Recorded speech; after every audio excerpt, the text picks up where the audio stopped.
Someteré a continuación a la teleaudiencia un tema que me parece de veras importante.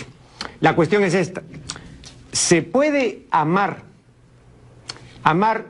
en el sentido de amor de pareja? No me refiero al amor parental, ni al amor filial, ni al amor amical, ¿no? Me refiero al amor de pareja. ¿Se puede amar a dos personas al mismo tiempo? Esa es la pregunta, ¿no? Y bueno, yo no anticipo que tengo la respuesta cabal, pero vamos a dilucidar el punto y bueno, ustedes sacarán pues también sus propias conclusiones. Creo que para averiguar esto hay que tener en consideración tres cosas. En primer lugar, la capacidad de amar, que puede ser mayor o menor según los casos, o que también no puede ser, ¿no? Porque hay personas que no tienen esa capacidad. Luego, el segundo punto es ¿qué entendemos por amor, no? Por lo menos una definición elemental y provisional de amor, pero tratar de precisar el concepto, porque cuando se pone sobre el tapete este tema del amor y se pregunta, bueno, ¿y qué cosa entiendes por amor? ¿No? Entonces la gente dice, ah, bueno, el amor es maravilloso, etcétera, y no da ninguna definición, ¿no? Y entonces quizá no sepamos entonces de lo que estamos hablando, ¿no? Hay que dar pues una definición, repito, básica, ¿no? Fundamental, breve, en la medida de lo posible, del amor. El tercer punto es la posibilidad de que una sola persona, ¿no? La persona a la que precisamente amamos, satisfaga todas nuestras expectativas e ilusiones, ¿no? Ese es el tercer punto. Que si existe una persona así, que nos satisfaga plenamente y a todas las horas, ¿no? Es el tercer punto. Y el cuarto punto es lo que llamo el costo relacional. Todas las relaciones cuestan, ¿no? No hay ninguna relación inocente que no cueste nada, no. Todas las relaciones cuestan, ¿no? No me refiero pues que cuestan, bueno, también cuestan crematísticamente, pero no me refiero a eso, me refiero pues a lo que cuestan o a lo que nos cuestan, ¿no? En preocupaciones, en discusiones, en cuidados, en desvelos, en fin, en penas y sufrimientos, ¿no? Todo eso es un costo que tenemos que pagar.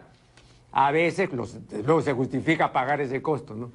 Y otras veces parece que no se justifica en absoluto. Entonces, hay que ver estos 4 puntos. Vamos a comenzar por una definición del amor, ¿no? El amor es... esta es una definición, desde ahora les digo, opinable, ¿eh? Discutible. Pero ustedes tendrán que oponer a esta definición otra que seguramente será tan discutible como la que diré inmediatamente, ¿no? El amor es un sentimiento que nos mueve a desear el bien del otro, ¿no? Que es la persona amada, y a procurar, pues, que lo que se juzga su bien, ¿no? Realmente se cumpla, y a sentirnos verdaderamente satisfechos cuando se cumple. Ahora ustedes preguntarán, bueno, ¿y qué debemos entender por bien del otro, no? Entonces, por bien del otro, yo entiendo el desarrollo de la personalidad, ¿no? Su enriquecimiento espiritual, su expansión de conciencia, su productividad, la adquisición y desenvolvimiento de valores, lo cual es hoy sobre todo tanto más importante cuanto existe, pues, como a todos consta, una evidente crisis de valores, ¿no?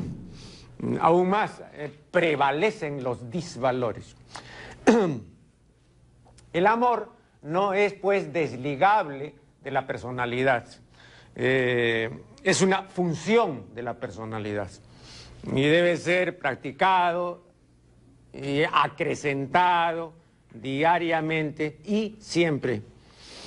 El amor no es como el carisma, ¿no? Que es un don gratuito que Dios concede a sus criaturas, algunas de sus criaturas, ¿no? Para provecho de la comunidad. El amor tampoco es como la ciencia infusa, ¿no? Que nos permite saber sin haber estudiado nada, ¿no? Ese es otro don gratuito. No, el amor no es carisma ni ciencia infusa, ¿no? El amor es un empeño muy arduo y de sostenida y larga permanencia. Ahora, debemos distinguir este amor al que acabo de referirme del enamoramiento y del erotismo, ¿no? Porque estos se caracterizan, entre otras cosas, por la apetencia posesiva, ¿no? El afán de posesión, que es una característica que el verdadero amor no tiene. El amor depende del desarrollo integral de la persona, pero si ésta, desde luego, se ha desarrollado muy poco, con suma deficiencia, entonces su amor será precisamente como es su imperfectísimo desarrollo. Pablo Macera tiene una observación que a mí me gusta repetir y que dice así: el tamaño y la promesa de una historia cualquiera dependen siempre de nuestro propio tamaño. Y esto se aplica muy bien a la capacidad de amar, ¿no? Que está desigualmente distribuida y que debe ser fomentada permanentemente para que se incremente, ¿no? En la mayor parte de las personas, la capacidad de amar es en realidad una semicapacidad o una capacidad insignificante, ¿no? Lo cual quiere decir, pues, que es una semicapacidad despreciable. Insignificante, ¿no? Y además esto no tiene por qué sorprender, ¿no? Porque a mi juicio y a juicio de eminentes pensadores, la mayor parte de la gente es insignificante, ¿no? Muy pocas personas tienen significancia, ¿no? Entonces, que el amor sea en estas personas, en las más, ¿no?, insignificante, ello se debe a que el amor es, pues, como son esas personas, insignificantes, ¿no? Entonces no se va a pedir, pues, un gran amor a alguien, pues, que se caracteriza por su insignificancia, ¿no?, espiritual, su escasísima personalidad, ¿no?, su casi ausencia de méritos, etcétera, ¿no? Es curioso, pero la mayor parte de la gente supone que tiene una gran capacidad de amar, ¿no? Sobre todo las muchachas, los muchachos y todo. Es decir, ellos creen tener esa tremenda capacidad de amar que ya viene y que no tiene que ser desarrollada ni acrecentada, ¿no? Y no es así, no es así. En Occidente se habla muchísimo del amor. Y es normal porque precisamente uno habla mucho de lo que no tiene, ¿no? Yo creo que en Occidente lo que prevalece es la caricatura del amor, ¿no? Pero el arte de amar brilla por su ausencia, ¿no? Y convénzanse de ello leyendo el libro de Erich Fromm titulado El arte de amar. Ahora, respecto al tercer punto, o sea, si puede haber una persona, una sola persona, que satisfaga todos nuestros anhelos, todas nuestras ilusiones, todas nuestras expectativas, ¿no? ¿Puede haber una persona así? Bueno, la respuesta es obvia, ¿no? Semejante persona no existe, ¿no? A veces, sin embargo, pareciera que existe porque hay personas que temporalmente nos satisfacen en todo, pero temporalmente, o sea, por un tiempo, pero no siempre. Esta falta de plenitud en nuestra relación con el otro se nota menos, naturalmente, cuando nuestras exigencias son mínimas y cuando nuestras expectativas e ilusiones son nulas, ¿no? O casi, ¿no? Pero si no, el otro no nos llenará plenamente. No habrá, pues, plenitud, sino lo contrario, implenitud. Ahora, que nuestra pareja no pueda colmarnos, que no pueda llenarnos en todos los sentidos, no es tampoco una gran deficiencia ni un tremendo defecto, ¿no? Es normal. Y con toda sinceridad les digo que creer lo contrario es un tremendo disparate, ¿eh? O sea, suponer que hay una persona que me va a colmar en todos los sentidos y para siempre es un absurdo impresionante, ¿no? Nosotros en nuestra vida diaria no tratamos con dioses ni con diosas. Nosotros tratamos con seres humanos comunes y corrientes, llenos de defectos y de imperfecciones y de limitaciones, ¿no? Es obvio, pues, que ninguno de esos seres humanos nos va a satisfacer plenamente. Creer lo contrario, insisto, ¿no? Es de una absurdidad manifiesta, ¿no? Ahora, si una sola persona no puede satisfacernos plenamente, lo cual a mí me parece que es así. Quizá hay excepciones, ¿no? Pero muy raras excepciones, pero lo normal es que sea así. Una sola persona no puede satisfacernos en todos los sentidos. Es un disparate pensar eso, ¿eh? Por favor, medítenlo, reflexionen y verán que llevo razón, ¿no? Bueno, si una sola persona no puede satisfacernos plenamente, y contrario sensu, si nosotros tampoco, por deficientes e imperfectos, no podemos satisfacer a nuestra pareja plenamente, porque tampoco pues, podemos hacerlo, ¿no? Es una cuestión de ida y vuelta, ¿no? Entonces, tal vez podamos hallar una mayor satisfacción fijando la consideración no en una sola persona, sino en dos, pues, ¿no?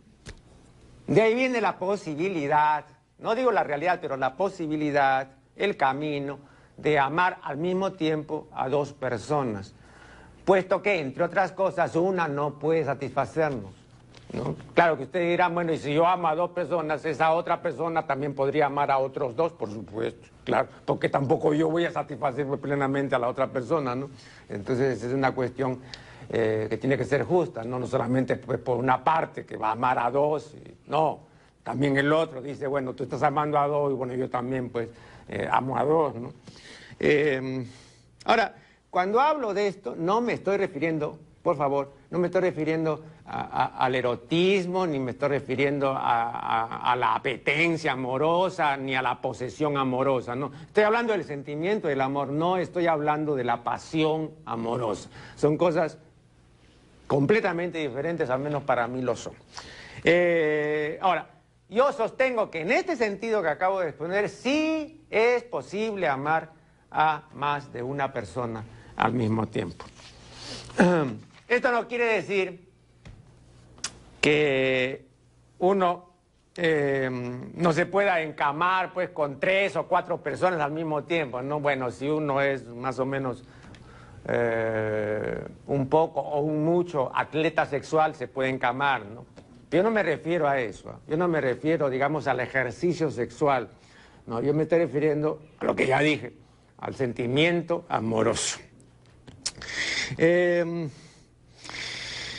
Entonces, en ese sentido, si uno tiene la suficiente capacidad de amar, y habría que ver si uno verdaderamente la tiene, entonces uno puede, en principio, amar a más de una persona. Y esa otra persona a la que amamos de más, ¿no? También podría amar a otra, y así sucesivamente, ¿no? O sea, tendría que haber una correspondencia en estos distintos amores. Bien, eso en teoría y en principio es así. Ahora, es discutir en la práctica, por supuesto que es discutir en la práctica porque el ser humano es muy enredado y muy atolondrado, ¿no? Y los que llevan razón y tienen bien puestas las miras y saben lo que quieren son muy pocos, ¿no? Entonces estoy hablando en general y en principio y en teoría, ¿no? Pero en teoría y en general y en principio sí es posible amar a más de una persona al mismo tiempo. Ahora, un punto importantísimo. Esto de amar a más de una persona al mismo tiempo solo es problemático en el amor de pareja. Pero en el amor parental y en el amor filial, por ejemplo, no se presenta como problema. Porque un padre no dice, ¿podré amar a mis dos hijos al mismo tiempo? No, no se hace esa pregunta. Ni un hijo dice, ¿y yo podré amar al mismo tiempo a mi padre y a mi madre? No, parece disparatado preguntarse eso en cuanto al amor filial y al amor parental, ¿no? Pero también en cuanto al amor amical, ¿no? Tampoco uno se dice, ¿y podré yo profesar amor a más de un amigo al mismo tiempo? No, uno no se pregunta eso, ¿no?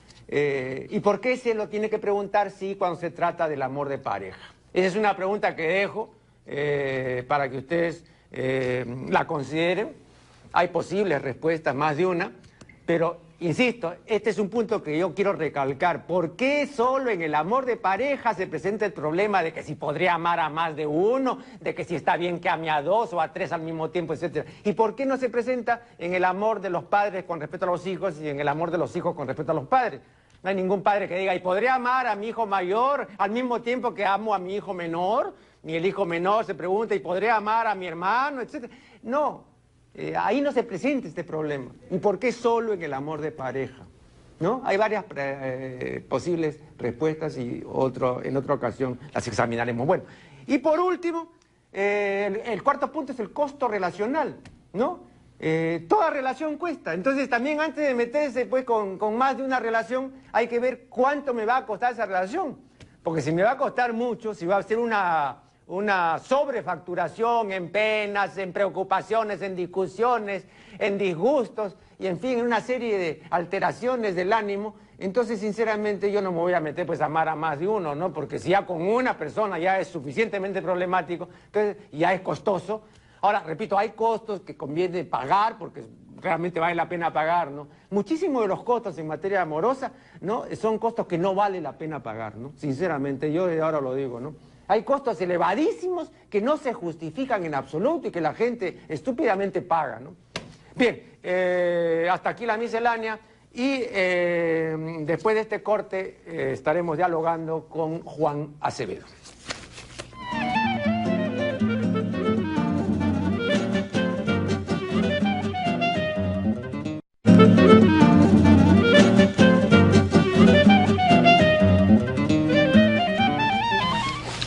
Hoy está con nosotros, como ya dije, el historietista nacional Juan Acevedo, ¿no? Cuyo nombre completo es Juan Demetrio Acevedo Fernández de Paredes, ¿no? Tiene nombre de conquistador o de virrey, ¿no? Bueno, quiero comenzar contándote lo siguiente. Bueno, ante todo he revisado todo este material que testimonia pues muchos años de dedicación historietística, ¿no? Ha cumplido pues ya 30 años en el año 99, ¿no? Y bueno, es toda una trayectoria, tu libro del año 78 para hacer historietas, en fin. O sea, eres también historietistólogo. Y bueno, esto me ha traído una serie de recuerdos y cosas. Pero quisiera comenzar contándote algo que te va a permitir precisar, porque creo que se trata de eso, precisar el concepto de historieta, ¿no? Porque además hay confusión, ¿no? Porque nosotros en esa época hablábamos de tiras cómicas, recuerdo, ¿no? Después se dijo historieta, después se ha dicho cómics, en fin, hay una serie de términos que parece que designan lo mismo, pero de repente hay pues matices. Bueno, fíjate, en el año 1958 yo conocí a Luis Ratchetoff Infantas, que era periodista y escritor y que a la sazón colaboraba en el diario La Prensa de Última Hora. Ratchetoff era un tipo polifacético, ¿no? Además de escritor y periodista, era también relojero, ¿no? Y se había especializado en relojes antiguos, ¿no? En esos relojes de pie, de 2 metros, que tienen un doble sistema de pesas, ¿no? Una de las pesas es para la cuerda y otra pesa es para la campana, esos relojes ornamentales, en fin. Te digo esto porque un día, porque aquí prácticamente no hay nadie, o muy pocos que compongan esos relojes, yo tengo uno de esos relojes y lo llevé a casa para que lo viera y para que me hiciera una evaluación, etcétera, ¿no? Y realmente conocía mucho de eso. Bueno, además de relojero, era también compositor, pianista, tenía múltiples intereses. Y ya por entonces me decía que le interesaba mucho la historieta y que algún día pensaba historiarla, ¿no? Pero que no sabía cuándo, porque en fin, no había facilidades y todo, pero que ya tenía una buena colección de historietas, cosa que años después, cuando fue a su casa, él vivía en la Avenida del Arco, en Los Altos, pude comprobar, ¿no? Porque tenía una linda colección, sobre todo de historietas antiguas, ¿no? O sea, una linda colección, que no había visto muchas de esas cosas. Bueno, y pasaron los años y efectivamente, pues, en 1981, el señor Rachitoff publicó un libro que se titula Historietas de ayer y de hoy, que es este libro, ¿no? Historietas de ayer y de hoy. Entonces, yo conseguí mi ejemplar porque él no me obsequió el libro y le dije que me lo autografiara y con ese motivo fue a su casa. Porque quería, entre otras cosas, hacerle una pregunta y que es la siguiente. Había una omisión notoria, ¿no? Porque cuando él se ocupa de los historietistas nacionales, no dice nada de Juan Acevedo. Y entonces yo le pregunté, ¿por qué esta omisión? ¿Por qué no había incluido a Juan Acevedo? Entonces me dijo, no lo he incluido porque Juan Acevedo para mí no es historietista. Es en el mejor de los casos un ilustrador, ¿no? Pero él usa la historieta para despertar conciencias y enviar mensajes, lo cual seguramente desde el punto de vista político se justifica, pero para mí la historieta es arte recreativo, ¿no? Y la política en ese sentido no tiene nada que ver con el arte, ¿no? Entonces usar la historieta para despertar conciencias y hacer que la situación sea más justa y combatir la pobreza, seguramente es un ideal muy respetable, pero no tiene nada que ver, ¿no? Porque de ahí a decir pues que Superman es representante del capitalismo, pues hay un paso, ¿no? Y además ya se dijo, ¿no? Y el Pato Donald y todo eso. Esa es la razón por la cual yo no he incluido al señor Acevedo. Yo le digo, pero el señor Acevedo tiene ya muchos años en esto y además ha publicado un libro y todo, sí, pero no. Y él se cerraba, no admitía y por eso no lo incluyó. Incluyó sí a otros historietistas nacionales. Bien, entonces tal vez la opinión de Rachitoff sea discutible, ¿no? Como también puede serlo la de Juan Acevedo, ¿no? Pero tal vez de lo que se trata es de ponerse de acuerdo acerca de lo que es la historieta, ¿no? Porque quizá Rachitoff estuviese hablando de otra cosa y quizá Juan Acevedo hable de otra cosa. De modo que lo primero que te pido es una definición de historieta. Bueno, mira, la historieta es un medio, en primer lugar, ¿no? Medio de comunicación. Se caracteriza por que usa la imagen dibujada y la palabra escrita, a las cuales integra al interior de una estructura narrativa. Este tipo de definición que nos aproxima bastante a nuestro medio, a esto que nos reúne esta tarde, pues de esto no se ocupa el señor Rachitoff. Yo conversé con él, porque algo que nos unió en un momento fue una exposición en el Banco Continental, en la galería del banco en aquel tiempo, para la cual fui convocado yo como organizador. Esa exposición fue clausurada, por razones más bien de tipo político, porque se quiso que fuese la Coca-Cola la que la auspiciase, esto no se me había comunicado a tiempo, etcétera, anécdotas de la época. La galería cerró durante varios meses cuando se canceló la exposición antes de que se mostrase, nunca se llegó a mostrar. Mi exposición se llamaba Los Caminos de la Historieta y reunía expresiones de la historieta mundial, diversa. Tanto aquella para niños, que es lo que más se conoce, como aquella otra para adultos, ¿no? Gente como Brecha, del Uruguay, con guiones de Oesterheld, una historieta más bien inteligente, que va más allá del mero entretenimiento. Frente a esta historieta, por ejemplo, el señor Rachitoff, recuerdo que dijo que le parecía muy oscura, ¿no? Y entonces aquella otra pues resultaba muy de izquierdas, esta otra pues casi pornográfica, ¿no? Una Valentina de Guido Crepax, por ejemplo, pues autor connotado de los años 70 y 80 en especial, pues a él le parecía porno. Entonces, ¿cuál era la historieta que, digamos, este señor estudiante o estudioso, no sé cómo llamarlo, la historieta, de un tipo de historieta prefería? Bueno, pues más bien la de Disney, mucho de lo de Disney, mucho de un tipo de mono, simpático, agradable, pero que a mí me parece que, siendo historieta, y no niego eso, es apenas una parte de la historieta, y no precisamente la más significativa. Hay diversas historietas. Esto es como la literatura, es como el cine, como la pintura. Mal haría yo en decir que cine es aquel que me gusta, y no tantas otras cosas que pudieran no coincidir con mis gustos personales y que sí son cine. Entonces me parece muy bien que hayas comenzado centrando el tema de qué estamos hablando. Claro. Estamos hablando entonces de un medio que se caracteriza por usar la palabra escrita y la imagen dibujada integradas. Este medio cuenta con muchos antecedentes en la historia, pero sobre todo es un medio de comunicación masiva, y como tal tenemos que situar su nacimiento en el último tercio del siglo XIX, prácticamente en la última década del siglo XIX, al interior del periodismo norteamericano. Ahora, hay un autor norteamericano de las últimas generaciones, Scott McCloud, que ha sacado un libro, ¿Cómo se hace un cómic? Es como se le conoce a este libro en castellano. Y allí él tiene una definición de historieta, y conforme a su definición, él sostiene que la primera historieta de la historia, la primera que él conoce, es una secuencia que le es obsequiada a Hernán Cortés por un jefe mexica. Entonces, yo veo, Garra de Ocelote se llama aquello, uno lee y efectivamente tiene secuencia, tiene presencia de metáforas visualizadas también, y es una historieta. Muy bien.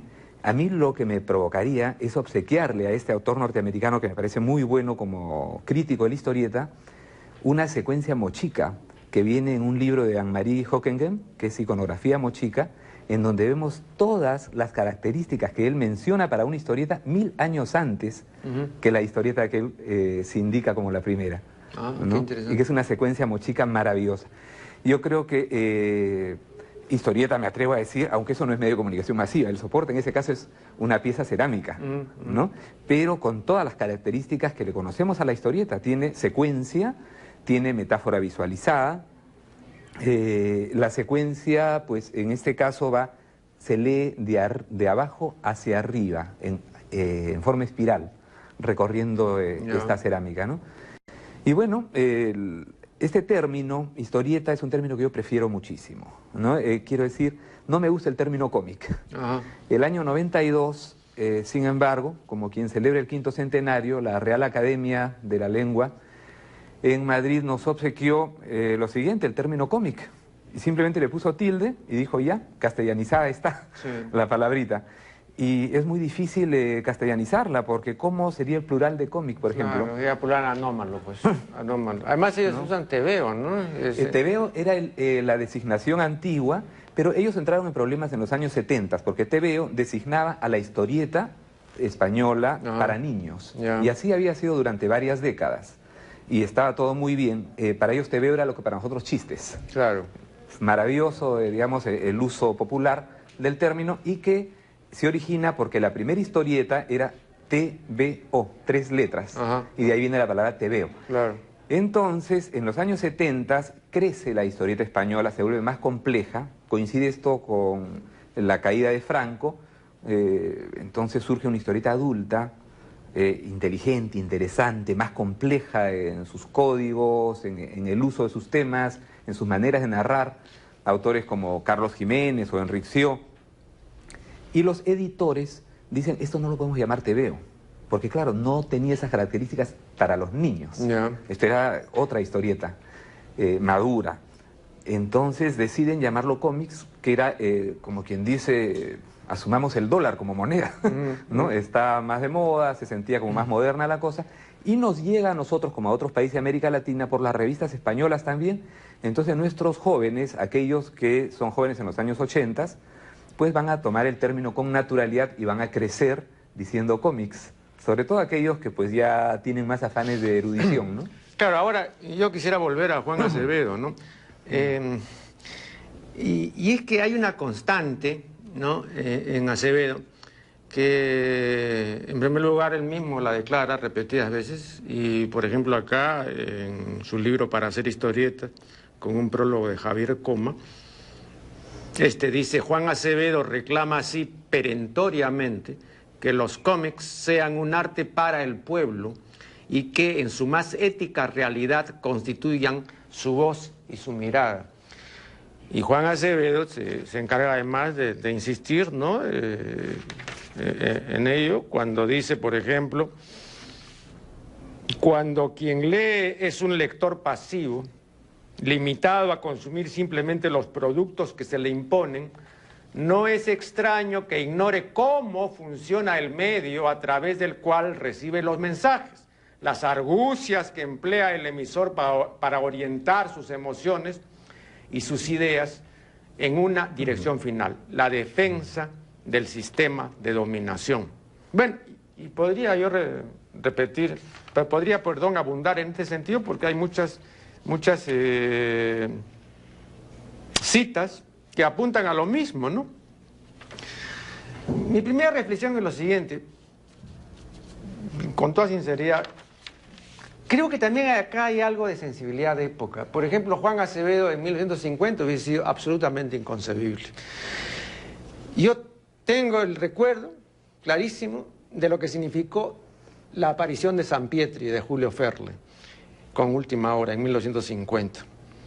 Entonces a nosotros nos causaba mucha risa San Pietri con todas las cosas que hacía, ¿no? Y con lo que aparentaba hacer, a pesar de que vivía pues en un destartalado cuartucho, etcétera, ¿no? Pero San Pietri era simplemente un representante, un personaje popular o populachero, que además era dibujado como lo hacía Ferle, que tenía dos clases de acercamiento al dibujo, uno así, como lo que hacía en Última Hora, y un dibujo, por ejemplo, deportivo, y un dibujo como el de Cano Romero en la tercera, la crónica de esa época, ¿no? Que era un dibujo muy artístico, ¿no? Además también en esa época Julio Ferle hacía publicidad, ¿no? Y hay todavía de la época varias propagandas dibujadas por él, ¿no? Con mucha gracia. Bueno, pero nosotros no pensábamos que este personaje saliera pues en defensa de los intereses populares, nada, no, simplemente nos parece una cosa curiosa, ¿no? Singular, ¿no? Y lo mismo otros personajes, ¿no? Por ejemplo, cuando yo hablo de la sensibilidad de época, por ejemplo, me refiero a esto, no sé si conoces el dato.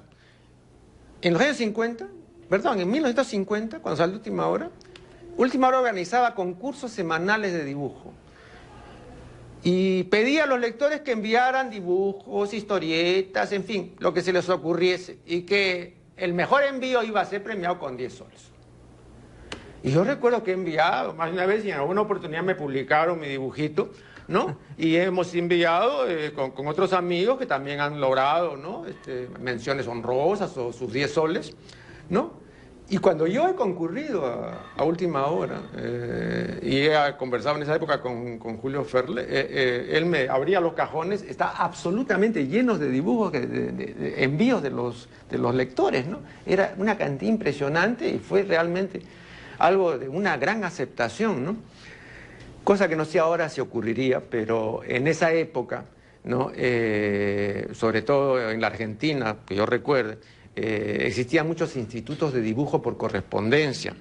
Entonces uno se inscribía en estos cursos y le enviaban el curso y todas las informaciones pertinentes.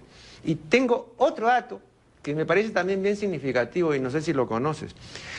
Para mí uno de los grandes historietistas, y en esto sí concordaba yo no siempre concordaba con Ratchetov, ¿no? Así como digo que tampoco tú, pero Ratchetov en su casa tenía una buena colección de los grandes historietistas, ¿no? Por ejemplo, uno de los que a mí me ha parecido un gran historietista ha sido Alex Raymond, ¿no? Entonces su Flash Gordon, su Rip Kirby, claro, su Agente X9, que es el antecedente del 007, ¿no? Un extraordinario dibujante para mí, ¿no? Bueno, el señor ponía su aviso en los medios escritos, ¿no? Y entonces decía, el señor Raymond ofrece por única vez la posibilidad de que usted siga su curso de dibujo y todo, ¿no? Apresúrese y todo, y ponían ahí además lo que costaba mucho. Entonces era un honor, por ejemplo, claro, seguir el curso, digamos, por correspondencia, no con el señor Raymond, ¿no? Sino por correspondencia, ¿no? Entonces nosotros nos hubiésemos sentido halagadísimos, ¿no? De que hubiese visto algún dibujo nuestro. Entonces teníamos la imagen, ¿no?, del gran maestro, del artista, ¿no?, del que ofrecía por única vez, ¿no?, que tú pudieras seguir su curso, ¿no?, y descubrir alguno de los secretos.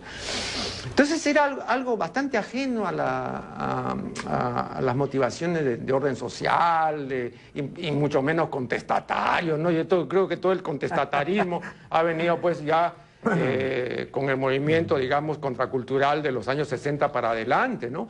Pero hablar pues de contestatarismo, de contracultural, ¿no?, o de disidencia en 1950, pues era, ¿no?, o decir que Pato Donald es un representante de capitalismo, eso se ha hecho después, ¿no? En esa época ni por acá. Yo recuerdo que leía, por ejemplo, una historieta que se publicaba en Buenos Aires, que se llamaba El Rayo Rojo, ¿no? El Rayo Rojo, ¿no?, que era una historia, o sea, así de acción, de un aviador medio loco que tenía pues despavorida una población con sus incursiones nocturnas y luego tenía un escondite en un monte.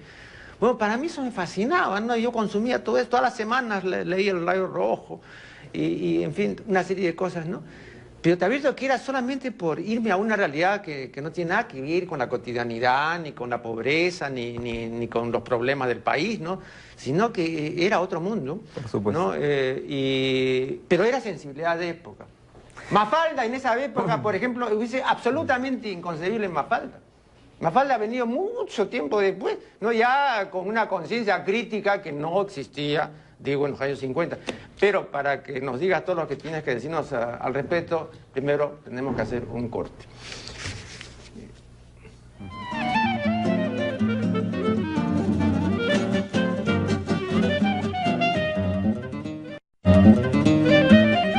Bien, yo había expuesto algunos puntos de vista, de modo que ahora los respectivos comentarios de Juan Acevedo.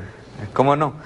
Mira, cuando dices que Juan Acevedo es un producto de su época, pues Juan Acevedo, como Marco Aurelio de Negri, como todas las personas, somos productos de nuestra época. No seríamos comprendidos de otra manera.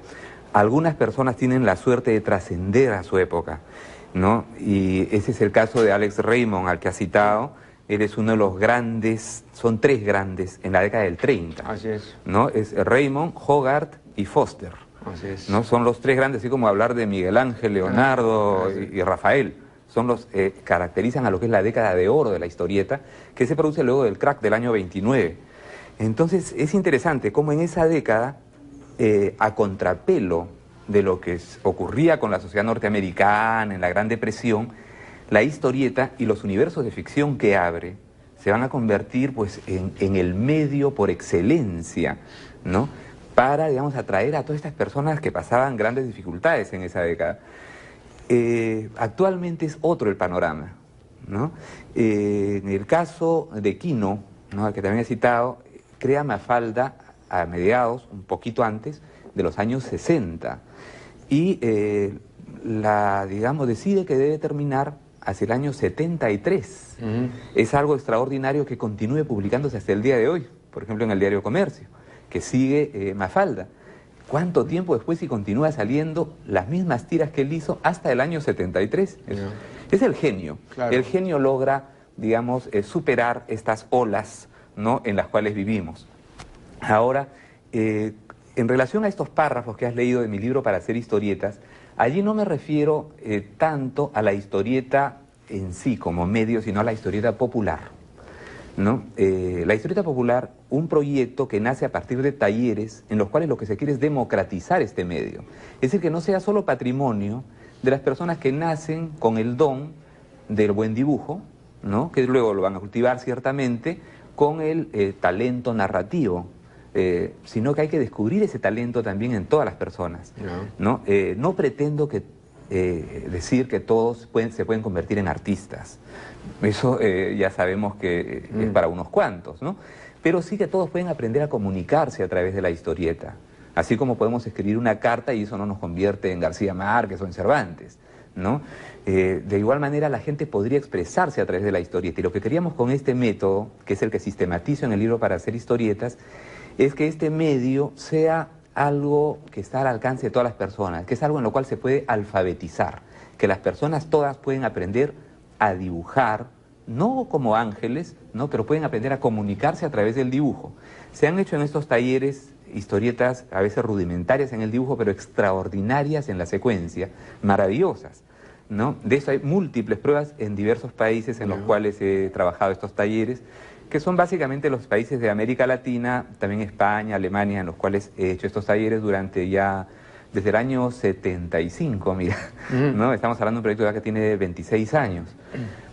Entonces, reclamaba yo para este medio, sí, y lo señala Javier Coma, que se convirtiese en la voz y la mirada del pueblo. Ahora, cuando te refieres al lenguaje, completamente de acuerdo. Es un lenguaje propio de los años 70, el que empleo al redactar este libro. A mí me gustaría volver a escribirlo. No, pero acá hay otra edición, ¿no? que es mucho más reciente y que... No, pero es el mismo libro. Claro, me refiero a lo siguiente. No el libro es del año 78. Fue renovado hasta el año, creo que 92. Sí, no, acá dice 92. Sí. Claro. Entonces me negué yo a que continuase siendo publicado contra la opinión y la presión que ejerce cada cierto tiempo aún el editor español sobre mí, porque me dice que no es bueno que el libro salga del mercado. Y yo digo que no es bueno que el libro continúe en el mercado si está escrito, digamos, no solamente desde los años 70, no a fines de los 70, sino que no he integrado en él lo que ha ocurrido en los años 90, por ejemplo, o en los 80, que es la segunda vanguardia de la historia de la historieta, ¿no? Vanguardia que va a alejar, por cierto, a este medio que nació muy popular, lo va a alejar de las grandes masas de lectores. Y el medio va a entrar en una crisis, ¿no? Que en los años 90 se va a sentir de una manera más clara. Esto pienso yo que tiene que ver también con el nacimiento de un hermanito menor. No me refiero a menor necesariamente en tamaño, sino en el tiempo, que es las computadoras, todo el internet y todo aquello, ¿no? Todo el lenguaje.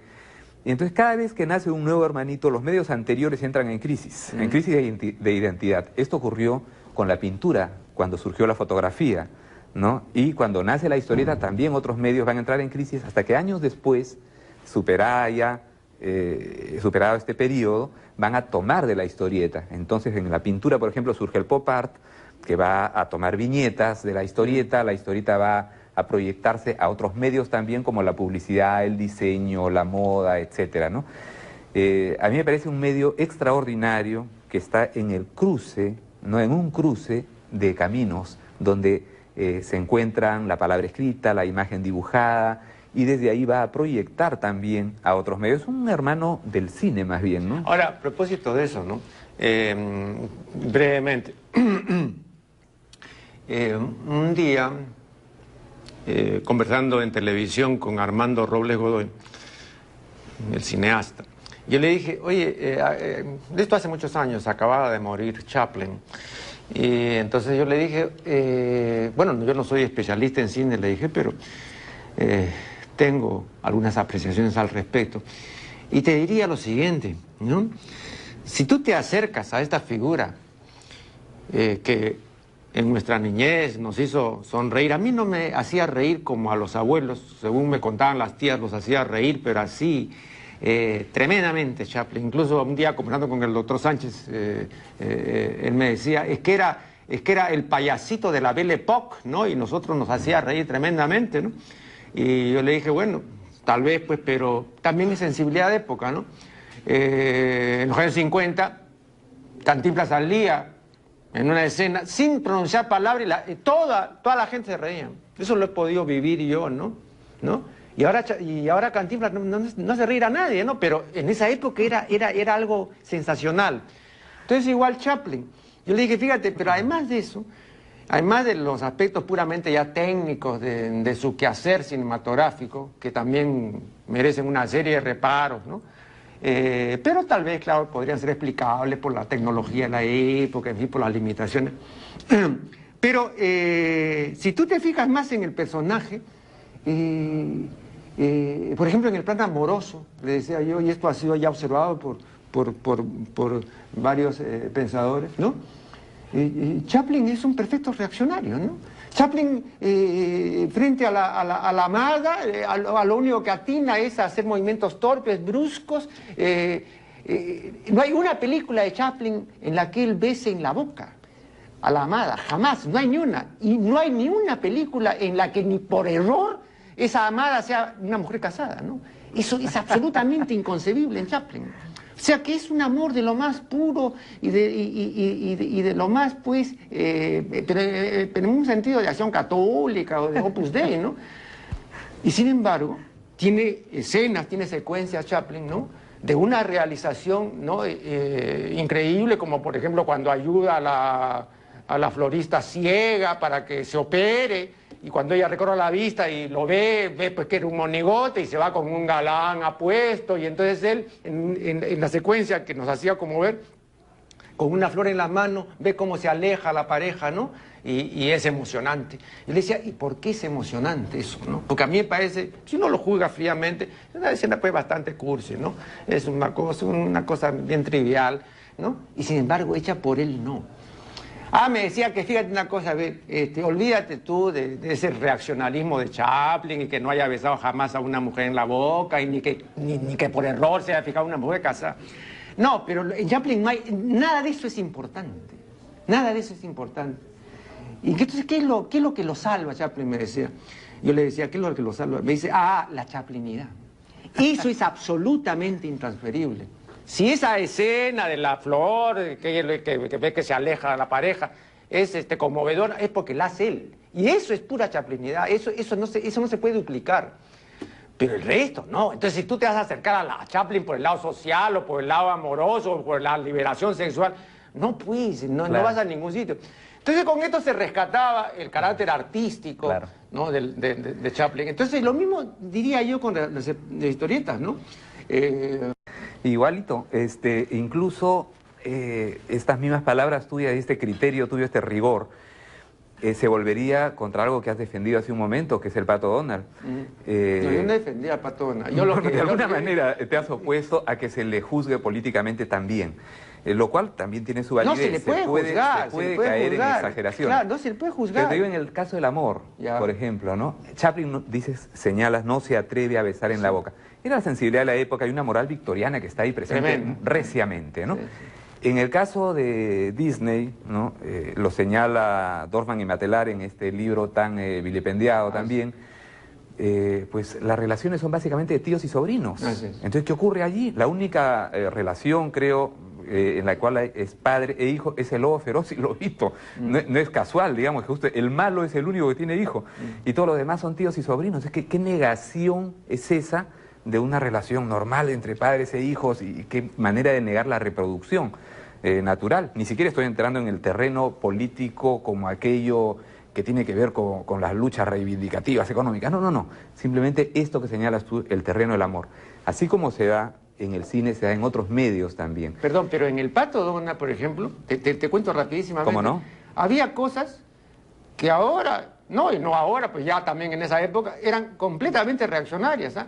Y sin embargo, quienes leíamos esas historietas que venían de la Argentina, recuerde de México, porque aquí no había todavía impresión de eso. Por ejemplo, hay una escena que yo recuerdo hasta ahora, y que se me quedó grabada, y que yo aprobé. Discuten el Pato Donald con el tío rico MacPato, ¿no? Que era pues un tipo de alcurnia y todo, y el Pato Donald era un pobre diablo. Entonces no sé qué tonterías el Pato Donald, y el tío, dirigiéndose a otra persona, le dice, bueno, yo no voy a meterme a discutir con este infeliz, ni voy a meterme en problemas, ¿no? Porque este es un representante de la chusma, y de la chusma no se puede esperar nada bueno. Yo recuerdo que yo lo leí en 1950 y no me pareció mal, porque luego, al cabo de no sé cuántos años, como intelectual, ¿no? Yo digo, no, pues no se puede esperar de la chusma, no se puede esperar nada nuevo. Totalmente de acuerdo. Claro, entonces, pero en ese momento nadie le parecía, y eso, visto desde otro ángulo, es completamente reaccionario, pues, ¿no? No, depende, sobre eso han habido diversos análisis, ¿no? que la verdad no tengo todos en la cabeza, pero se han hecho trabajos, porque una cosa es digamos, el Pat Donald que le llamamos nosotros, y otro el que se publicó al parecer en esos años de Allende en Chile, en donde habían alusiones muy directas pues a situaciones que vivían los chilenos, ¿no? Y que tenían que ver con, pues con la política que estaban viviendo, ¿no? Entonces ahí había un uso, digamos, más allá de la inocencia, ¿no? En todo caso, no estoy yo precisamente entre los enemigos de Donald, ni se me ocurriría a mí, para tomar una pregunta anterior tuya o un comentario, entre quienes pretenderían, que no los conozco, sesgar, ¿no?, este medio a un solo uso, que es el social, o darle validez solamente cuando es social. Eso sería una locura, ¿no? Este medio, así como también en el caso del humor, es amplio, es inmenso, es un mundo. Pero siempre había, Juan, pero siempre había una diferencia. Por ejemplo, tú ilustras aquí o haces una historieta de Paco Yunque. Muy bien. Yo recuerdo que cuando yo leía Viking, ¿no? Había una cosa bien diferente. Había una parte didáctica, digamos, para uso de escolares del descubrimiento de América, así, ¿no? En historieta. Y había pues el Don Fulgencio, y eso era diferente, era una dimensión diferente, ¿no? Claro. En ese caso son usos distintos de la historieta. Claro. Y ambos válidos, ¿no? Porque a Don Fulgencio yo no lo podría acusar, pues, ni se me ocurriría, ¿no? Pero por ahí puede haber alguien que lo acuse, me parece, que sería muy jalado de los cabellos. Esas son historietas que se caracterizan por un rasgo que van a repetir, un leitmotiv que van a repetir tira a tira, secuencia a secuencia. Y lo simpático va a estar en cómo no se agotan. Entonces, en el caso, para citar a un peruano, como Pachochín, de Carlos Rose, de Croce, entonces, pues ahí era un hombre pegado a la letra. Y ese va a ser su leitmotiv. Y no se agotaba. Y era muy gracioso porque tomaba una serie de metáforas verbales, ¿no?, que empleamos cotidianamente, y las visualizaba. Al visualizarlas surgía el humor. Eso es en cuanto a la tira cómica, ¿no? La historieta, digamos, es mucho más que la tira cómica. La tira cómica es una de las formas de hacer historieta, uno de sus formatos, ¿no? Pero existen historietas, pues, de largo aliento también, como las que han surgido en las últimas décadas, de corte histórico, ¿no? En el caso de Paco Yunque, yo leí ese cuento, pues, hacia los 9 años, como todos lo leíamos en nuestra primaria.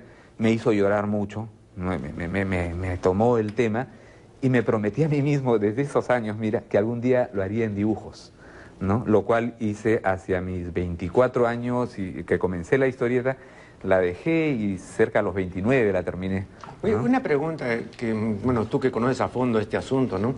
Yo he observado que los caricaturistas, y los caricaturistas muy buenos, ¿no?, cuando ingresan en el terreno de la historieta no son buenos historietistas. Te pongo un caso.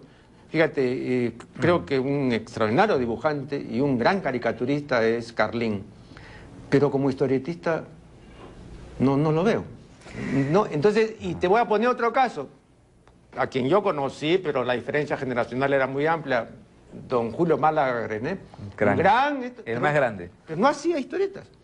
Incluso Osorio tampoco, yo nunca le he visto hacer historietas así que realmente queden, ¿no? Pero era muy buen caricaturista y muy buen dibujante, etcétera, ¿no? Algunas personas me han preguntado a veces en los talleres si es necesario ser un gran dibujante. Y he visto también cómo en algunas experiencias se convoca a grandes narradores por un lado y a grandes dibujantes por otro. Lo que se producen es fracasos. ¿No? Es raro que produzcan algo bueno, pudiera ser, pero es raro, porque el historietista es una persona que va a unir, ¿no?, lo que es la palabra escrita, decía, la imagen dibujada. Alguien puede ser un gran dibujante y no necesariamente un buen narrador con imágenes. Claro. Son lenguajes distintos, ¿no? En el caso de Carlín, bueno, es extraordinario como caricaturista. Julio Málaga Grenet, ni qué decirlo. Yo le recuerdo a Julio Málaga Grenet una secuencia, que yo sí me atrevería a decir que es historieta bellísima, que se llama Signos de Puntuación, ¿no? Y que se publicó también en Monos y Monadas en el año 78, y que te la voy a enviar a ti, que bueno, que lo tuyo es tanto la palabra, ¿no? Porque juega, dice punto seguido, y se ven los pies de una dama seguidos por los de un caballero, ¿no? Bueno, habla así de varios signos de puntuación, al final dice punto suspensivo, se ven simplemente los zapatos sueltos debajo de la cama, ¿no? ¿no? Entonces juega con el término puntos, que es algo que yo pensaba que era de la, digamos, replana de los años 60 o 50, pero parece que era ya del principio de siglo, es decir, un punto, claro, ¿no? Cuando es algo que uno sigue, ¿no? Fíjate, desgraciadamente el tiempo se ha vencido, pero desde ahora te comprometo para una ulterior ocasión, ¿no? Para reunirnos y seguir conversando sobre esto, porque el tema es amplísimo. Ahora solamente hemos tocado algunos aspectos, tú lo conoces muy bien, y bueno, has dicho cosas bastante esclarecedoras, pero queda mucho en el tintero, ¿verdad? Siempre es así. Claro, entonces agradecemos muy sinceramente la participación de Juan Acevedo, y con ustedes será hasta el programa siguiente.